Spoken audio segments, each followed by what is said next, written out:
and also under Section 20 of Unlawful Activities Prevention Act. If the Lordship permits, the Council will move on to the first fold of the argument. Much obliged, Your Lordship. Your Lordship, firstly, the offense of criminal conspiracy is defined under Section 120 of IPC, and the essential ingredient for this offense, as laid down by the Honorable Supreme Court in Yashpal Mittal versus State of Punjab, there should be two or more persons, there should be an agreement, and it must be to do an illegal act or a legal act by illegal means.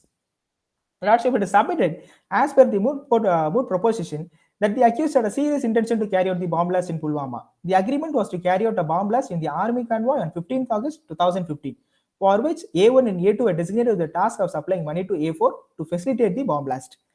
A5 was the mastermind and also in constant touch with the terrorist organization like Lashkar-e-Taliban in Pakistan and Bangladesh, and conveyed the key plans to A3 regarding the blast.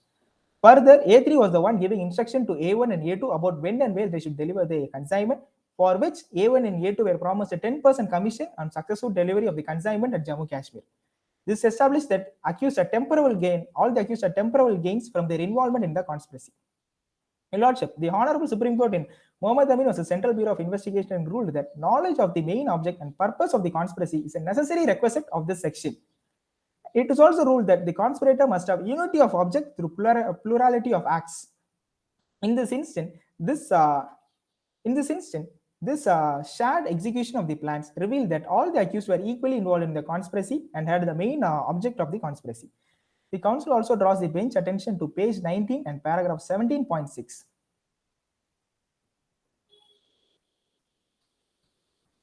Page number 19 and paragraph 17.6, Your Lordship, where it is established from the CDR reports that A3 was in constant touch with all the other accused, and all the other accused has met several times in West Bengal to discuss and to make a design to execute their plan. This thereby established their agreements and also their intention. And also by placing the reliance on the CDR records, it can be inferred that from as early as 24 July 2014, the accused has been meeting at Malda frequently, even though they first acted on their intention only on 25th February. The said conspiracy has been taking shape for over a year. And moving further, secondly, the Supreme Court in Eshwar Singh versus State of Andhra Pradesh ruled that in a case where agreement for accomplishment of an act which by itself constitutes an offense, then in that event, no overt act is necessary to be proved by the prosecution. Mere agreement by itself is enough to attract this section under charges under 120B of Indian Penal Code. In this instant case, the accused A1 and A2 has gone one step ahead of this ingredient, as there was an overact, as they are on their way to deliver the FICNs to A4 in Delhi when they were caught by the Delhi Special Police pursuant to the secret tip of prosecution witness number 1, Guddu Singh. It is also ruled by the Honorable Supreme Court that the conspirator need not to be present during the entire period of conspiracy, and thus A3 is still liable under this provision, though he was not present at Delhi on 25th February 2015. It is also submitted that, Your Lordship, so Honorable Supreme Court in Bimbaandar versus State of Orissa ruled that it is possible that only one person can be convicted for criminal conspiracy, provided that the other person with whom he conspired were never caught or enjoyed immunity. In this instant case, only A1, A2, and A3 are liable to be convicted under Section 120B because convicting A4 is impossible due to his demise, and A5 is still absconding, and the last known location is near Bangladesh border in Malda, West Bengal. Therefore, the Council pleads before this Honorable Court to convict A1, A2, and A3 under Section 120B of Indian Penal Code. Your Lordship, and moving further, it is also pertinent to note that the act of the accused falls under the ambit of Section 15, Clause 1, Clause B of Unlawful Activities Prevention Act. In this instant case, the conspiracy of the accused was a conspiracy of the accused attempted to cause death of the Indian Army convoy, which is a public functionary in the spirit of Section 21 of Indian Penal Code. And since this attempt was made through a conspiracy, therefore it blatantly attracts Section 18 of Unlawful Activities Prevention Act. Hence, the Council concludes the first fold of the argument by pleading that accused A1, A2, and A3 are liable under Section 120B, read with Section 18 of 18 for their act of criminal conspiracy as defined under Section 120 of Indian Penal Code. If the Lordship permits, the Council will move on to the next fold of the argument. Much obliged, Your Lordship. Your Lordship, it is submitted that the act of the accused attracts Section 121 of Indian Penal Code, and in order to prove an offense under Section 121 of Indian Penal Code, the prosecution is required to prove that accused is guilty of waging war against the government or attempted to wage such war or abates the waging of such war. In this instant case, the accused has attempted to do an explosion in the Indian Army convoy on 15th August 2015. For this purpose, they had planned to use the seized FICNs from A1 and A2 at New Delhi railway station to facilitate the bomb blast. As it is evident from the fact of the case that the accused person have extremely different ideologies with the government of India, and for this purpose, they had planned to indulge in waging war against the government by planning an explosion in Jammu and Kashmir. Your Lordship, it is also pertinent to note that the Honorable Supreme Court decision in Shaukat Hussain Guru was a state of NCT Delhi. It ruled that even mere attempt to wage war will constitute an offence under Section 121 of IPC.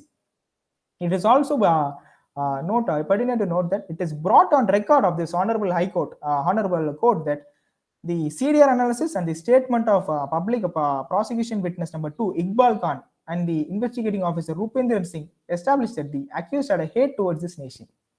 And it is also further stated by Rupendra Singh that their blast code was intercepted through CDR analysis. And moreover, it is also further stated that, Your Lordship, under Section 27 of the Evidence Act, the admission of A3, which led to the discovery of evidence, is still admissible. Supreme Court in Shelby v. State of Karnataka ruled that Section 27 of the Evidence Act permits derivative usage of custodial statement in ordinary course of event.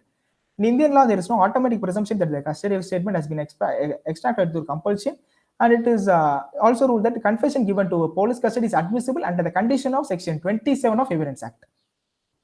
In this instance, the counsel draw the bench attention to page number 22 of the moot proposition, paragraph 17.25.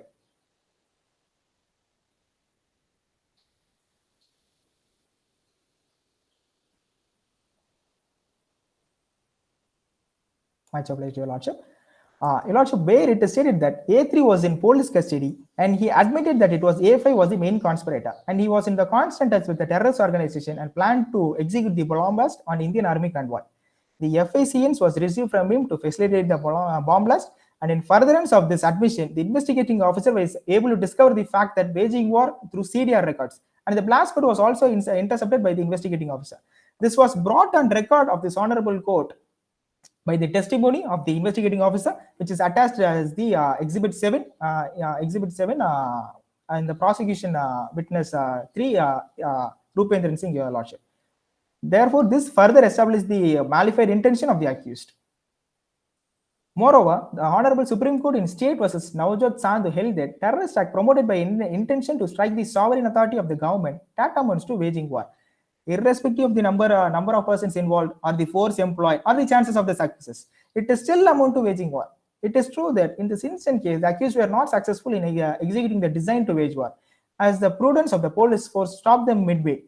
Even so, their act still attracts Section 121, as the success of the waging war is irrelevant. Under the code, attempt to wage war, abatement to wage war, and waging war all treated in the very same parlance. Hence, the counsel concludes this fault of the argument by stating that the accused are still liable under Section 121 of Indian Penal Code. If the Lordship permits, the counsel move on to the final fault of the argument. Much obliged, Your Lordship. Lordship, for proving the offence under Section 123 against the accused, the prosecution is required to prove that there was a concealment by an act or by an illegal omission of the existence of the design to wage war against government of India, and he intended such concealment to facilitate, or he knew that such concealment will facilitate the waging war. In this instant case, all the accused had prior knowledge that FICNs were used to get the explosives to carry out the bomb blast in Pulwama on Indian Army convoy on 15th of August 2015. Though A5 was a mastermind, each of the accused were aware of the design to wage war against the government of India. They concealed such design with a malified intention, which was very well established in the previous fault.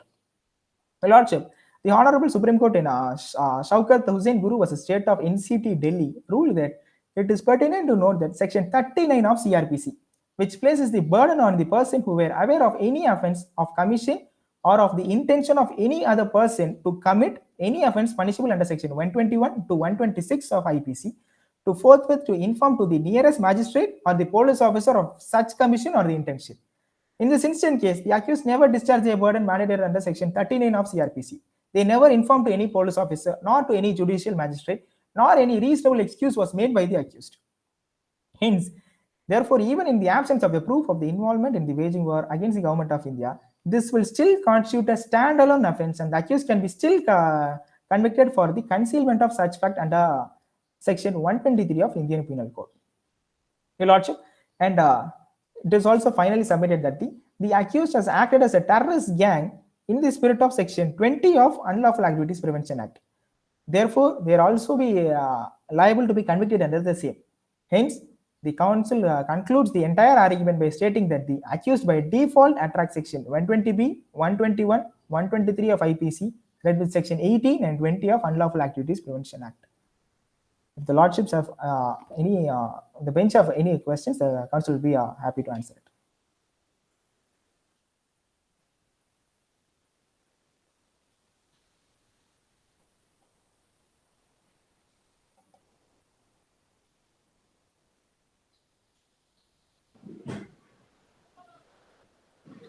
I think we're not asking any questions at this. Much obliged, your lordship. So the counsel rests the argument, and it was an honor arguing before this honorable court. Thank you. Am I audible? This is counsel number 2 appearing on behalf of the state. The accused are charged under section 489B, 489C and section 201 of IPC, and the accused are also charged under section 16, 17 and 20 of UAPA. In the case of Girdhari Lal versus State of Madhya Pradesh, that to be guilty under section 489B, it should be established that the notes are counterfeit in nature. The accused should have sold, bought or received from any person or traffic or use as genuine any forged note currency, and at the time of doing an offense, he must have either known or had a reason to believe that the notes was counterfeit in nature. If all the 3 essential ingredients are satisfied, an offense under section 489B is made out. The first essential ingredient that needs to be satisfied is that the notes seized from the accused are counterfeit in nature. In this instant case, the currency seized from the accused was sent to the examination to the Central Forensic Science Laboratory. The CFSL, after examination, concluded that the notes were high quality fake currency. According to section 45 of Evidence Act, the opinion of expert is a relevant piece of evidence, and the evidence can be used as evidence by the court under section 293 of CRPC. In the case of Samarjit Singh versus State of Punjab, there raised an issue whether the expert evidence given by the Central Forensic Science Laboratory on examination of fake currency notes without reason can be relied or not. The court held that the experts can even conclude just by seeing the currency notes as to whether the same is fake or genuine. In this instant case, the report given by the CFSL without reason cannot make the evidence inadmissible or weak, because the expert can give his opinion just by seeing the notes as to whether the notes are fake or genuine in nature. So the counsel humbly submits that the notes seized from the accused are counterfeit in nature. Apart from the expert evidence, the counsel would like to seek the attention of the bench towards Annexure G of the moot problem.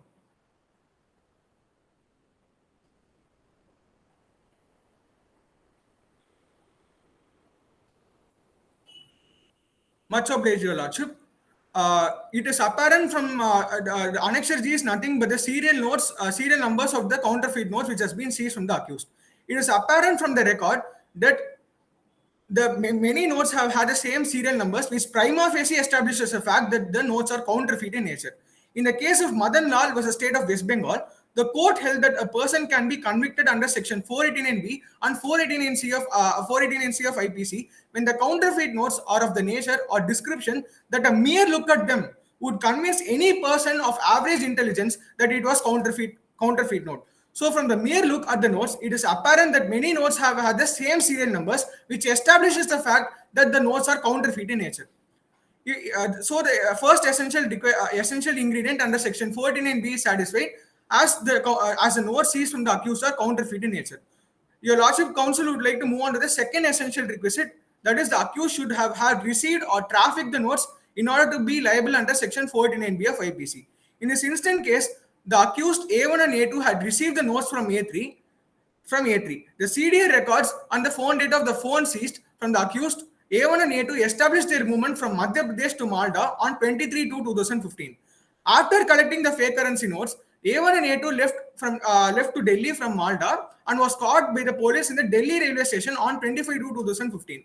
According to section 114 of Evidence Act, the court can presume the existence of any fact which it thinks likely to have happened regarding regard being the common course of natural events. So from the natural turn of events and from the analysis of CDI record, it is proved that A1 and A2 received the notes from A3. It is humbly submitted that A1 and A2 also trafficked the fake currency notes by transporting them from one place to another place. The accused person carrying a sizable quantity of fake currency notes on a train or otherwise in a concealed manner would amount to active transportation of such currency notes at the time when the accused was apprehended. Therefore, it is not a case of dormant possession, but an active transportation of fake currency notes from one place to another place, which comes under the ambit of trafficking in such notes under Section 489B of IPC.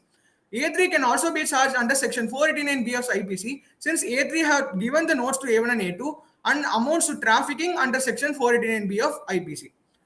The second essential ingredient is satisfied since A1 and A2, A3 had involved in trafficking of counterfeit notes. The Lordship, the Council would like to move on to the third essential requisite under Section 489B. The accused should have had the knowledge that the notes were counterfeit in nature. In the case of Uma Shankar versus State of Chhattisgarh, the Supreme Court held that the mens rea is an essential condition to be present for conviction of economic offences under Section 489B and 489C of IPC. Without the presence of mens rea, selling, buying, or trafficking does not constitute an offence under Section 489B of IPC. In this instant case, the accused had knowledge that the notes were counterfeit. This can be proved by three reasons. The first reason being that in this instant case, the notes were fake can be identified by the naked eye, since many notes had the same serial numbers. So the difference that the notes were of high quality that only an expert in the field of analyzing currency cannot be taken. The Supreme Court in the case of M. Mammootty versus State of Karnataka held that if the notes were of such a nature that a mere look at them would convince anybody that it was counterfeit, a presumption against the accused can be drawn that he had the knowledge that the notes were counterfeit in nature. So the council would like to humbly submit that in this instant case, by the naked eye, it is apparent that the notes are counterfeit in nature, since many notes had the same serial numbers. So a presumption can be drawn against the accused that the accused had that knowledge that the notes were counterfeit in nature. So the council would like to humbly submit that the accused had the knowledge that the notes were counterfeit in nature. Moving on further, in the case of Deepak Bhai Jagdish Chandra Patel versus State of Gujarat, the court held that apart from the possession of counterfeit note, there exist circumstances that clearly and irresistibly to the intention to use the notes on the public. Such intention could be proved by a collateral circumstance that the accused had palmed off such notes before, or that he was in a possession of such notes in such large numbers that the possession for any other purpose was inexcusable. The accused has confessed that he had trafficked FIC and consignment several times before during the investigation of NYA. After the confession, that particular statement was corroborated by the CDR records of the accused A1 and A2, and that their presence was in Malda on 24th and 25th of July 2014, and they have also visited Malda the second time in the month of 24th and 25th of September 2014. According to Section 27 of Evidence Act, if the confession leads to discovery of a fact, then such confession is admissible. The Supreme Court in the case of State of Maharashtra versus Damu Gopinath Shinde, the court held that if any fact is discovered in a search made on the strength of any information obtained from an accused, such discovery is a guarantee that the information supplied by the prisoner is true. The information might be confessional or non-inculpatory in nature, but if it results in the discovery of a fact, then such information is reliable information. So it is established that A1 and A2 had received FIC and consignment before, and they have been habitual offenders of an offense under Section 489B and 489C since they have been trafficking notes since 2014, and it is humbly submitted before the court that A1, A2 and A3 had the knowledge that the notes were counterfeit in nature, and they have been involved in trafficking, which amounts to an offense under Section 489B of IPC.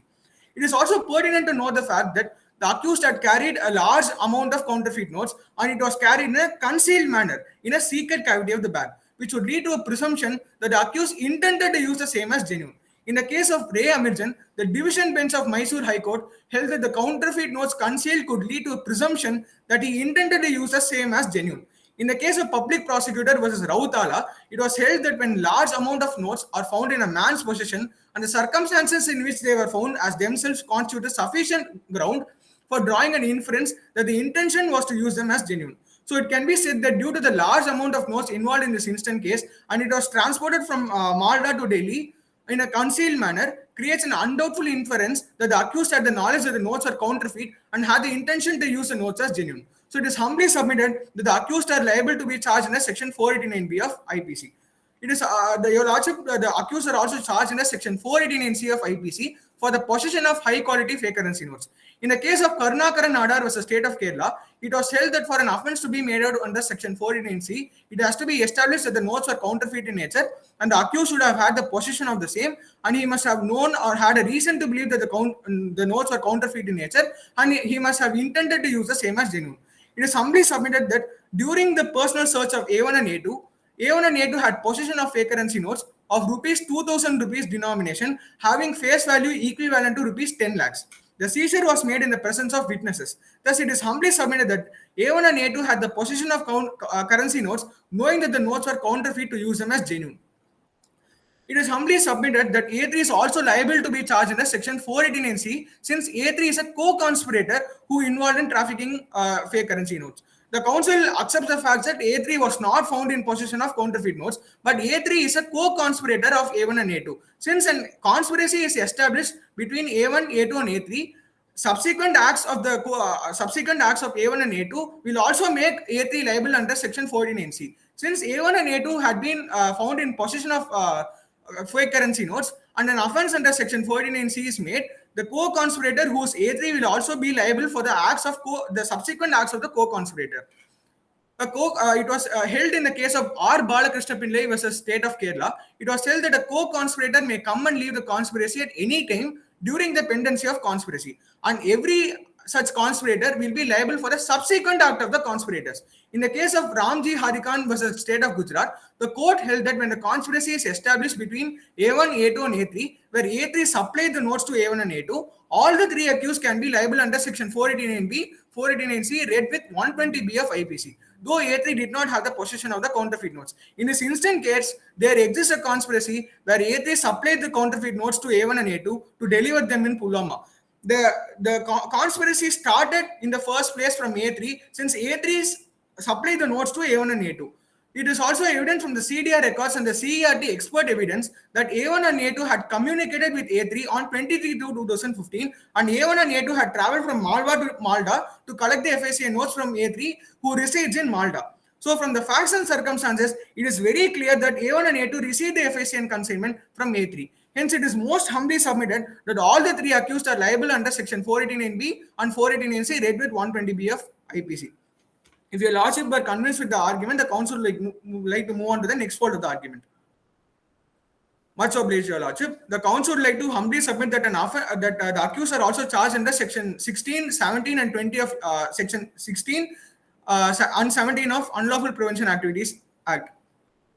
The council would like to humbly submit that an offence under Section 15, Clause 1, Subclause 3A is made since all the three accused involved themselves in smuggling of high-quality fake currency notes to damage the monetary stability, which amounts to a terrorist act under Section 15. Since all the three accused had committed a terrorist act under Section 15, the accused are liable to be punished under Section 15 of Unlawful Prevention Activities Act.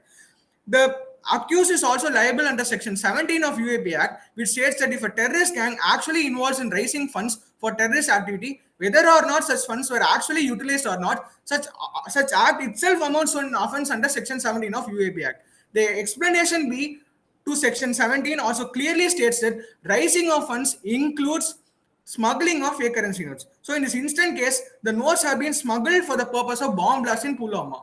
So an offence under Section 16 and 17 of UAP Act is made out, and the accused are liable under Section 16 and 17 of Unlawful Prevention Activities Act. The council would like to move on to the next part of the argument.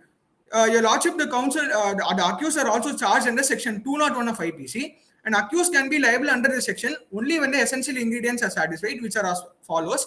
There must be an offence committed.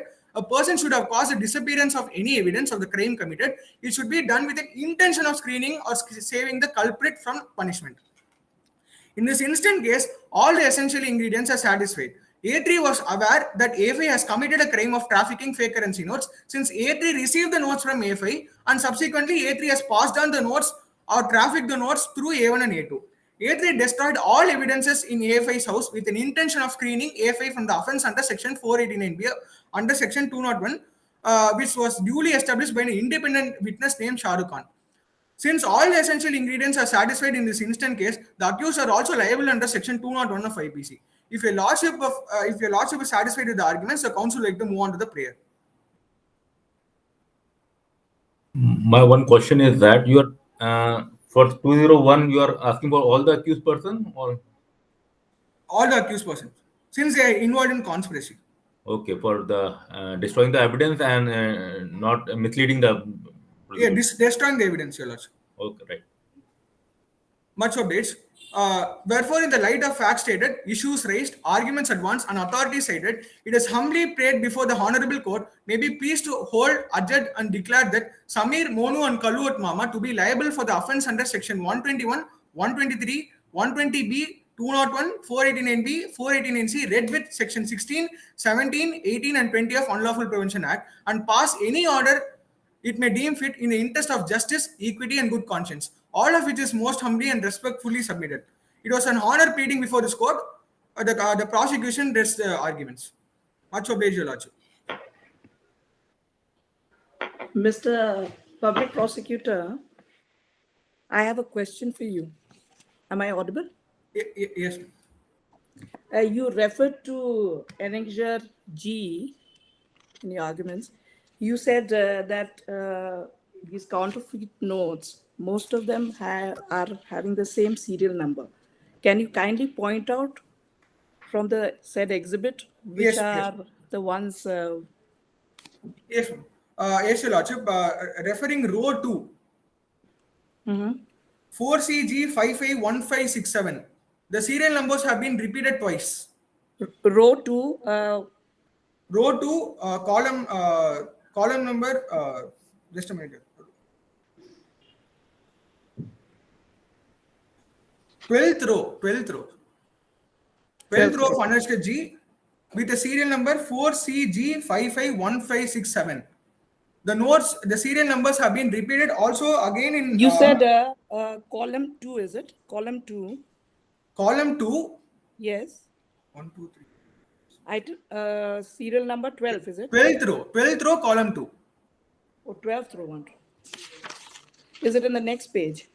No, in first page of Annexure G. Okay, first page. Annexure G. Which column? Is it in the Second second column? Second column, 12th row.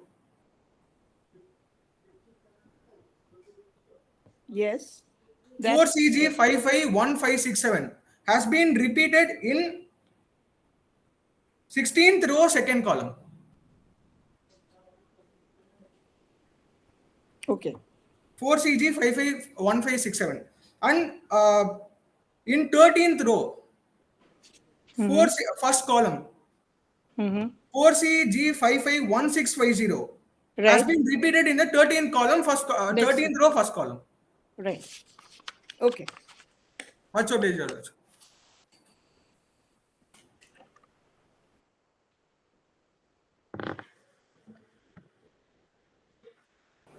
If the judges are satisfied with the prosecution, shall we begin with the defense? Please. Yes. So, counsel for the defense, please let us know the time frame during which you'll be addressing your arguments. If it please the honorable bench, I am counsel number 1 representing the defense. Counsel number 1 will be speaking for 13 minutes and counsel number 2 will be speaking for 13 minutes and 4 minutes is reserved for rebuttals. Sure. So we'll begin your arguments at 9:40. It's 9:59. We'll begin at 9:40.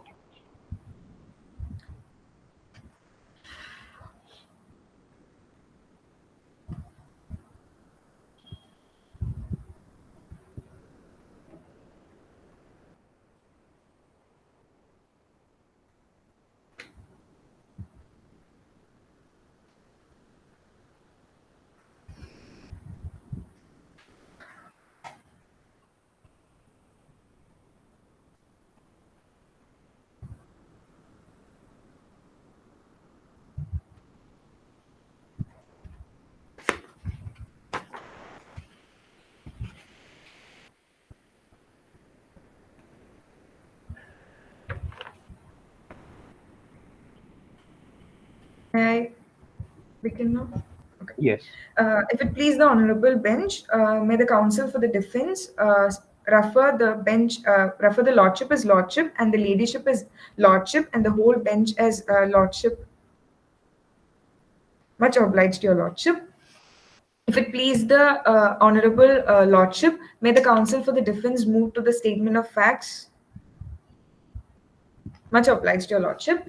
The facts of this case is that on the basis of a secret information received by the Delhi police, the general coach of Faraka Express was raided and 2 persons were found to be in possession of 5 lakh rupees each, 250 notes of 2000 rupees, which was later found to be of high quality FICN.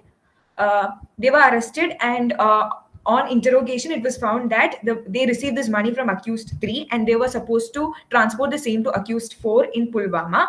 And the money was said to be used for a bomb blast to be conducted in the Indian Army convoy on 15th of August 2013. Accused 4 was being searched and he was found to be absconding, and later on it was found that he was admitted in a hospital for poisoning, and later it was found that he was dead. Accused 5 was being searched, but he couldn't be tracked. He's still absconding. And the report from the CFSL of the CBI found that the notes were of high quality FICN. Then if the honorable lordship is pleased, may the council move to the first issue. Much obliged, your lordship. The first issue is that whether the accused person is guilty under section 16, 17, 18 and 20 of the UAPA. The ingredient of section 16 of UAPA is that the person must commit a terrorist act. And the essential ingredient for section 17 is that the person must raise or provide fund or collect fund which is to be used by a terrorist organization or a terrorist group or even by an individual to commit a terrorist act. And also the person must have knowledge that the money is to be used for a terrorist act. Now the ingredient for section 18 is that the person must conspire or attempt or to commit or either advocate, abet, advise or incite for the commission of a terrorist act. He must facilitate the commission of a terrorist act, and the ingredient of section 20 is that the person must be a member of a terrorist organization. Now, section 2K of the UAPA Act defines a terrorist act as what that is provided in section 15. Now, according to section 15, a person who according to section 15 clause 3A, causing damage to the monetary stability by way of production of counterfeiting or smuggling or circulation of high quality note, and also causing damage by clause 4, causing damage, destruction or any property to the of the government which is used for the defense of the country constitutes the commission of a terrorist act. Here, Article 21 of the Constitution guarantees life with dignity. Undoubtedly, national security is very important, but in the case Ridul Hussain Khan versus State of Assam, the court has held that mere assumption or presumption is not sufficient material to constitute the offence charged here. In this case, the purpose for which the money is being used is not established, and also it is also not established that the notes are of high quality FICN. If the honourable lordship is convinced, may the council move to issue 2. Much obliged, your lordship. Issue 2 is that issue 2 is whether the accused person is guilty under section 489B and 489C of the IPC, Indian Penal Code. In Panna Lal Gupta versus State of Sikkim, the court has held that the essential ingredients to constitute an offence under section 489B is that the person must sell, buy or receive from any other or traffic counterfeited currency note in order to use it as genuine, and also the person must have knowledge or must have reason to believe the same was forfeited currency. And the essential ingredients for section 489C of the IPC is that the person must be in possession of this forged note, he must have knowledge or reason to believe the same was forged note, and also the person must have the intention to use the same as genuine. Here, accused 1 and 2, they were working as part of an organization of accused 3. So they were always been assigned with jobs, and this is one such job where they were required to transport 2 bags to Pulwama. They had no knowledge that they were carrying counterfeited currency notes. Now, section 489A to 489E is economic offences. The object was to protect the economy, but also to provide adequate protection to currency notes. So the currency notes, growing accustomed to credit card systems, still the backbone of the commercial transactions by multitudes in a country. But these provisions are not intended to punish unwary possessors or users. This was held in the case Uma Shankar versus State of Chhattisgarh. Under section 489B, it is necessary that knowledge has to be established, that the persons carrying this counterfeited currency notes must have the knowledge that they are carrying the same. In Gafoor versus State of Kerala, it is held that 489B, it is necessary that the person must have the knowledge. Also in Mammootty versus State of Karnataka, also it was held that the prosecution must prove that the accused was found in possession and he had the knowledge and had the intention to use the same. In Hashim versus State of Tamil Nadu, it was held that 489C, again, knowledge was essential to make a person liable under section 489C. Now, bringing the attention of your lordship to para 17.34 of the mood problem. Here, the Central Forensic Laboratory of the CBI is the one where the note was sent for checking its quality. They have provided 3 reports. According to the first report, they found that they were high quality notes. Secondly, they found that it was FICN, and thirdly, they found that it was high quality FICN. But just below that box, you could find that there is no explanation provided as to why these notes are found to be high, or how these notes are found to be high quality FICN. Thus, the conclusion that these notes are high quality FICN cannot be relied upon.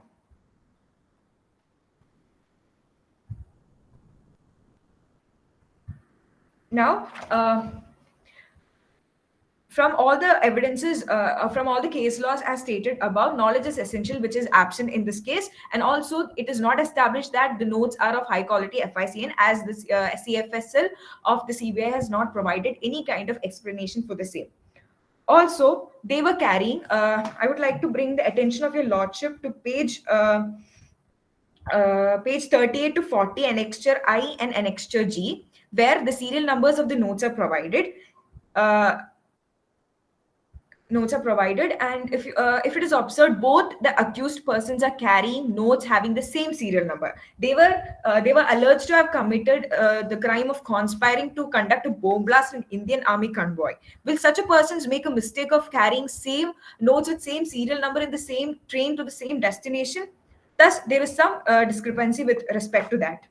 And also, I would like to draw the attention of your lordship to Exhibit 7, page number 52 and 53, where the statement of the accused is provided, in which they say that they had no knowledge about what they were carrying. They were working for an organization run by Kalu, and they were assigned a task, and they were just doing that part, and they had no knowledge that they were carrying high quality FIC. If your lordship is pleased, may the council now move on to the third issue. Much obliged. Sorry, you are referring to Exhibit 7. Yes. Which part of the Defense witness statement. Accused 1, Samir, and accused 2. I've got it. But which part of the statement were you referring to? The part where they say that they had no knowledge. They did not know that they were carrying counterfeited notes. Yeah. Can you kindly come to the relevant line? Could you? Portion? Yes, ma'am.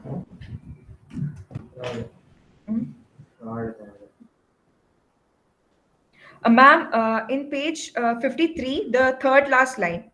I and Monu did not know that in the back we are carrying fake currency notes. Third last line in page the defense witness 2, Monu. Under that, page 53. Okay. Third last line. Third last line. I and didn't know. Monu did not know that we were carrying fake currency notes. Okay. If your lordship is pleased, may the council proceed to the next issue. Please. Much obliged to your lordship. The third issue is whether the accused is guilty under section 121 and 123 of the Indian Penal Code. The essential elements of section 121 is that the person must wage war or attempt to wage war or abet waging war, and that such a war must be against the government. And the ingredients of section 123 is that the person must be an act or illegal omission by which the design to conceal the design to wage war is concealed, and such concealment has to be done in order to facilitate the waging war. Now, in State versus Mehrunisa, the court has held that the expression waging war should not be stretched too far to held all acts disrupting the public order and peace, irrespective of the magnitude and repercussions, could be reckoned as waging war against the government. A balanced and realistic approach has to be made while constituting the term waging war. Now, here accused 1, 2, and 3 are charged with waging war based on their confession that they have conspired or they have planned to conduct a bomb blast in the Indian Army convoy. But confession cannot be. Now, according to Section 25 of the Indian Evidence Act, a confession made before the police is no confession and it cannot be taken into consideration as a valid evidence. And also, Article 20, Clause 3 of the Indian Constitution guarantees a person the right to right against self-incrimination. A person cannot be forced to be a witness against himself. Even if we ignore Section 25 of the Indian Evidence Act, Article 20 Clause 3, which forms part of the fundamental rights, cannot be ignored. Thus, the confession by accused 1 and 2 cannot be taken into consideration, and thus the waging war or the confession that they were planning to do a bomb blast cannot be taken into consideration. Thus, the persons are charged. The accused 1 and 2 are charged only on the basis of this confession, and thus it cannot be relied upon. And the prosecution has not provided any other evidence to show that they have planned or abetted or any of the ingredients to which makes the accused persons liable under section 121 and 123. Thus, it's humbly submitted that the persons accused 1, 2, and 3 is not guilty under section 16, 17, 18, and 20 of the UAPA and section 489B, 489C, 121, and 123 of the IPC.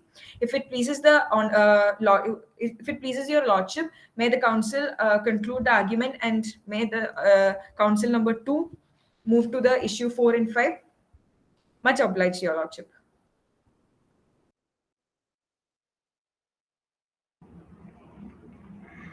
May the council for defense seek permission to begin the arguments for issue number 4. Please. Much obliged, your lordship.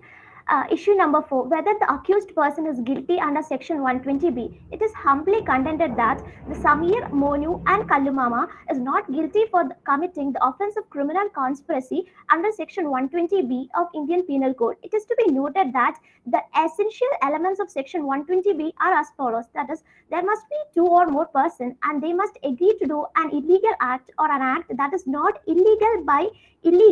By illegal means, such an agreement is designated a criminal conspiracy. Some acts besides the agreement has to be done by 1 or more parties in pursuance of such an agreement.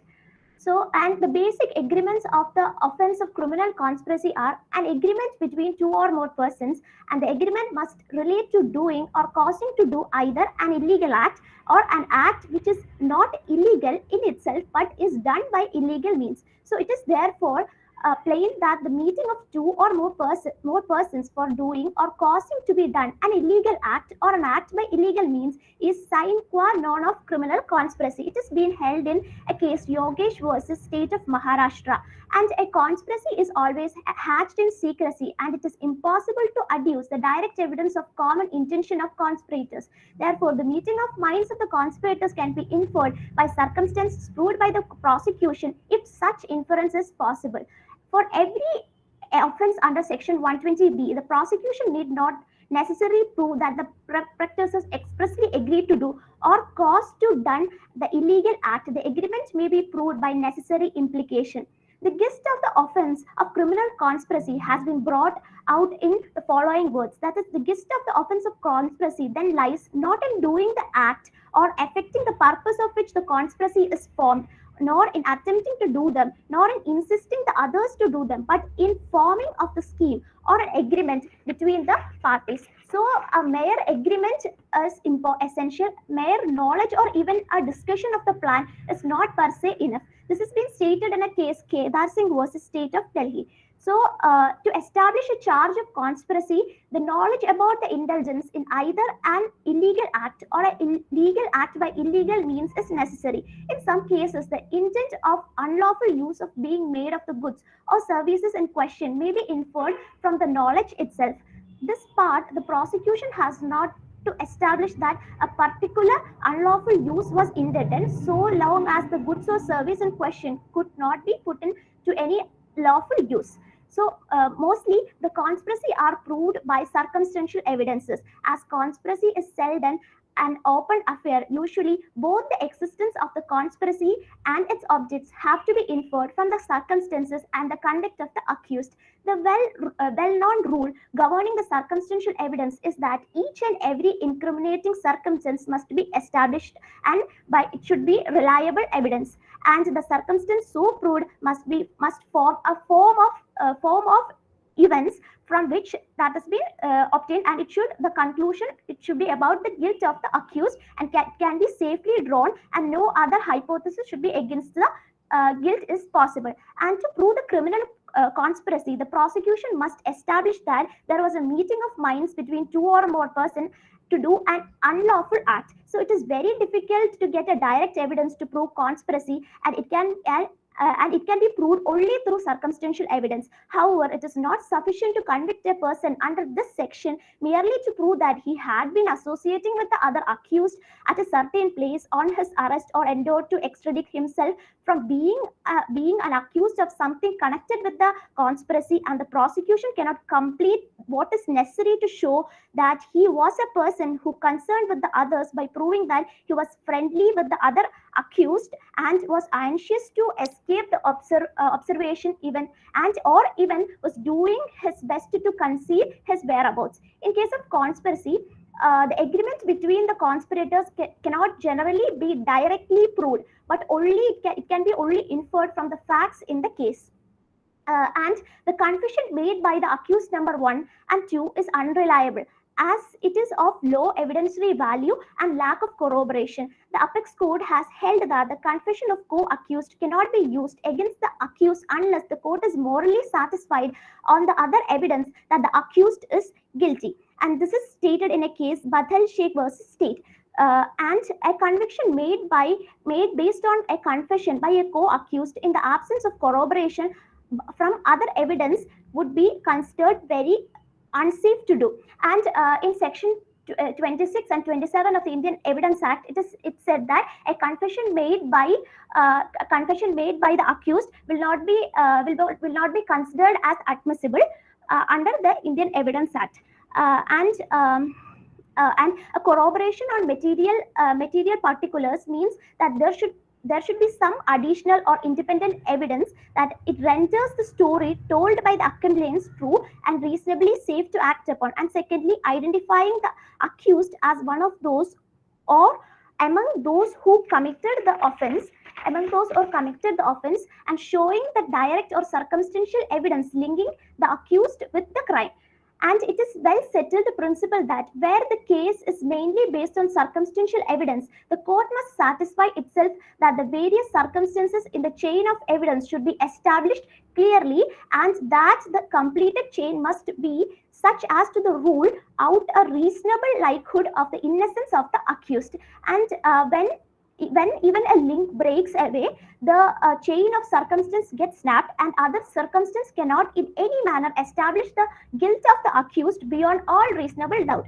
So when attempting to convict on circumstantial evidence alone, the court must be firmly satisfied with the following three things. That is, the circumstance from which the inference of the guilt is to be drawn and must have fully been established by unimpeachable evidence beyond a shadow of doubt, and the circumstances are of their determinative tendency, and the circumstances taken collectively and are incapable of explanation on any reasonable hypothesis except that of the guilt sought to be proved against him. Thus, the circumstantial evidence must be fully consistent with the hypothesis of the guilt of the accused, otherwise the accused cannot be convicted. and the prosecution must inevitably and exclusively point to the guilt of the accused. There should not be any missing links. Any missing links may be fatal to the prosecution case. To convict a person based on circumstantial evidence, the evidence must be incompatible with any other hypothesis other than the guilt of the accused. If the Lordship is satisfied with the arguments in issue number 4, the Council seeks permission to move to the next issue.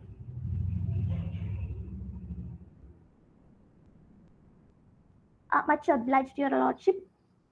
Issue number 5, whether the accused person is guilty under section 201. It is humbly contended that Kallumama is not guilty of committing the offense of causing disappearance of evidence of the offense under section 201 of the Indian Penal Code 1860. And it is to be noted that the essential elements of section 201 are as follows. That is, the person must know or have a reason to believe the commission of an offense. The person must cause the disappearance of any evidence that the offense or provide any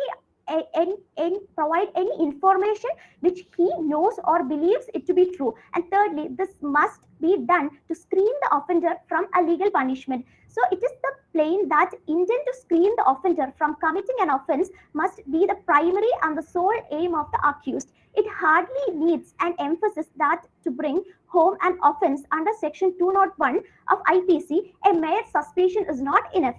There must be on record a cogent evidence to prove that the accused knew or had a sufficient information to lead him to believe that the offense had been committed, and the accused has caused the evidence to disappear to screen the offender, known or unknown. It has been stated in a case Lakshman Naik versus State of Orissa. So to establish the charge under 201, the prosecution must first prove the offense had committed not merely a suspicion that it might have been committed, the accused knowing or having a reason to believe that such an offense have been committed, and with the intent to screen the offender from the legal punishment, had caused the evidence therefore to disappear. So the proof of the commission of offense is essential requisite for bringing home the offense under section 201 of IPC.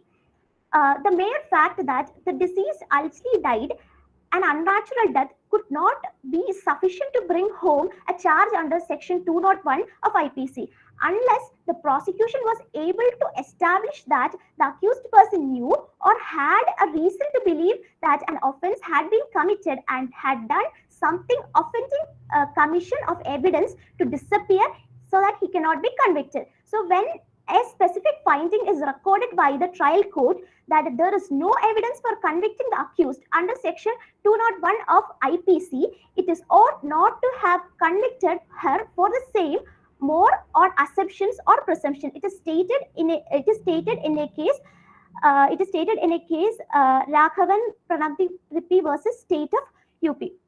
And the accused was not held guilty for the act for removing the body from hanging it on the tree, because even this act was not sufficient to cause evidence for murder to disappear. Whereas a noteworthy point in this case is, as the prosecution was able to prove the intention of the accused that to screen the offender from the punishment, but this only element was proved on the basis of the facts of the case. And furtherance to the essential ingredients of the intention, the prosecution should be able to prove to the knowledge on the behalf of the accused that the offense has already been occurred, and the mere suspicion would not be sufficient. As if the Lordship is satisfied with the arguments of issue number 5, the Counsel for Defence seek permission to move on to the prayer.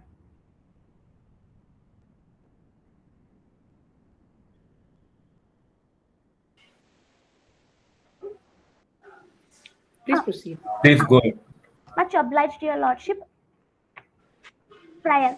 Where therefore, in the light of the issues raised and arguments advanced and the authorities cited, may this honorable court be pleased to acquit Samir, Monu, and Kallumama for convicting the offense of using as genuine forged or counterfeit currency notes or bank notes, possession of the same under section 489B and 489C, waging war or attempting to wage war or abetting to wage war, against the government of India under Section 121, concealing with the intent to facilitate design to wage war under Section 123, conspiracy under Section 120B, the disappearance of evidence of the offence under Section 201 of Indian Penal Code 1860, and the offences of the Terrorist Act under Section 16, and punishment for raising of the Terrorist Act under Section 7, Section 17, and punishment for conspiracy under Section 18, and punishment for being a member of the terrorist gang or organization under Section 20 of the Unlawful Activities Prevention Act 1967, and or pass any other order it may deem fit in the interest of justice, equity, and good conscience, and all of which is most humbly and respectfully submitted. If your lordship is satisfied with the arguments of issues 4 and 5, then the council would like to conclude the arguments on behalf of the accused. Much I only obliged. have one question for you, Miss Arun. Yes, ma'am. So you've prepared a written argument, is it? Yes. Okay, please proceed.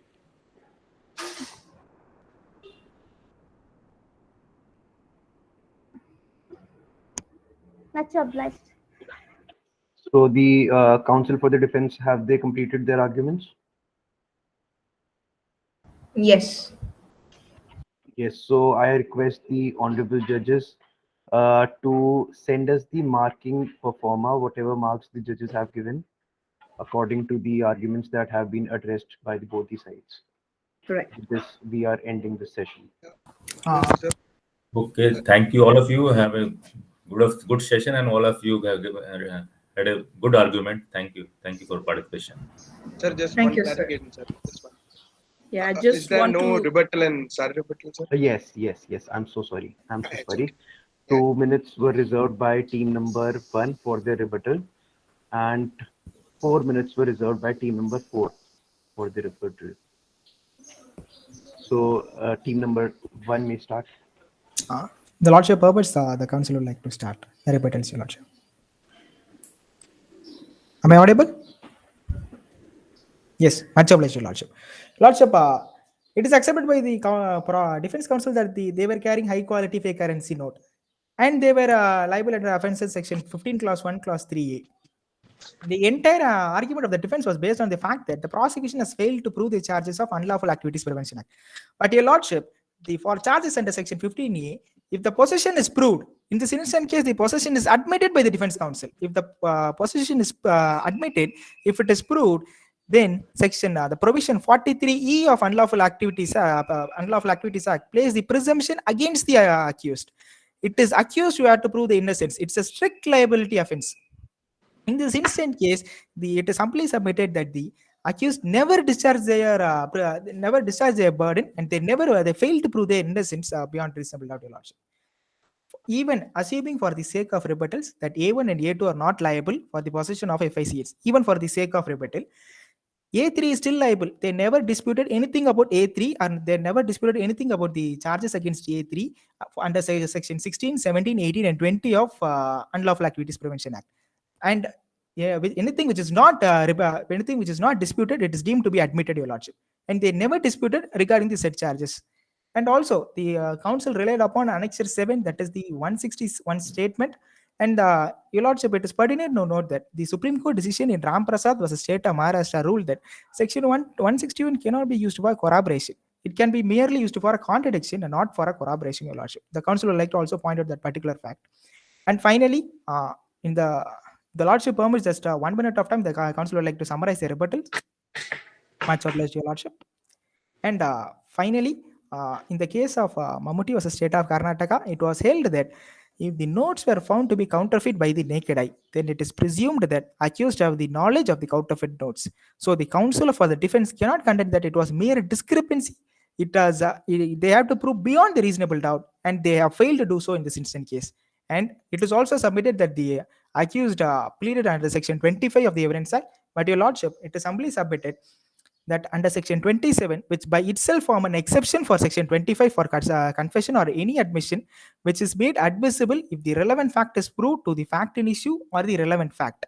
In this instant case, the bomb blast code was intercepted, which directly relevant to the fact in issue. Hence, Hence, the council placing reliance on Selvi versus State of Karnataka and concludes the entire rebuttal argument, Your Lordship. If the Lordship have any, the bench have any questions, the council will be happy to answer it.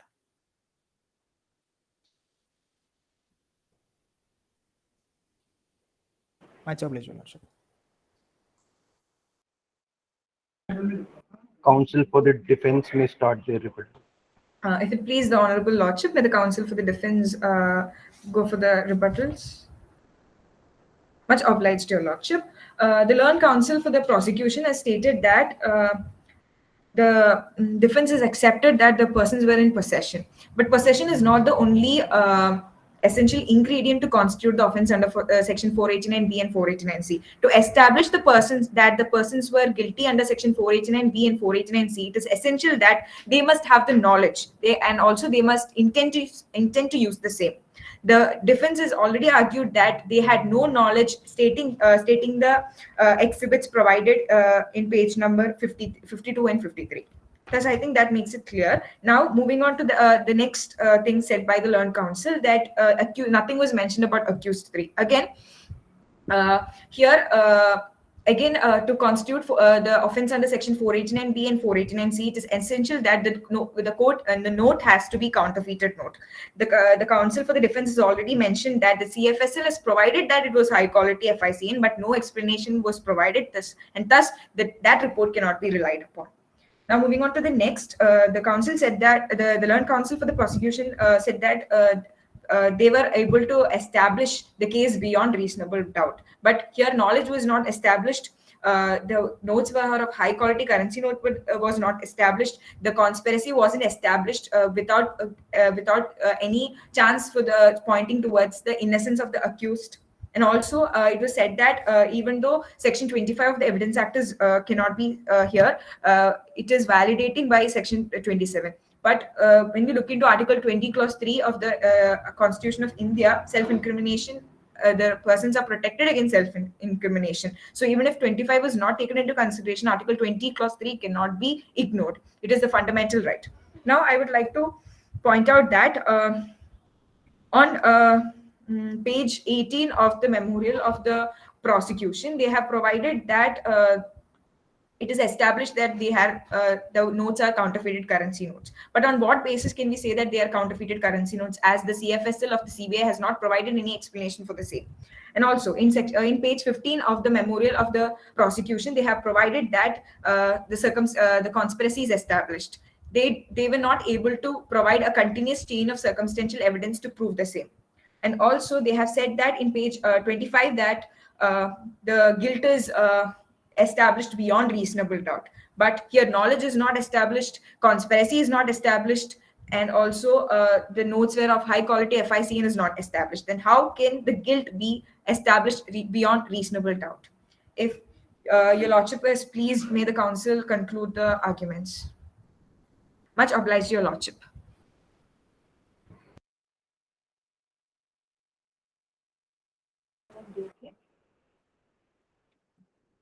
So Can the counsel mention one more thing? Missed out one point. Thank you. You're obliged, your Lordship. The counsel for the learned counsel for the prosecution has mentioned that the persons are guilty under the UAPA Act. But UAPA Act is something that deals with serious offences, and this is something that will affect the life of the accused persons forever. Their life is going to change. Thus, without proper evidence, they cannot be held guilty under that.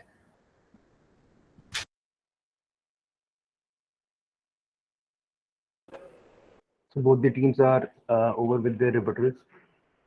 So I request the judges that both the speakers of both the teams, they have to be marked separately.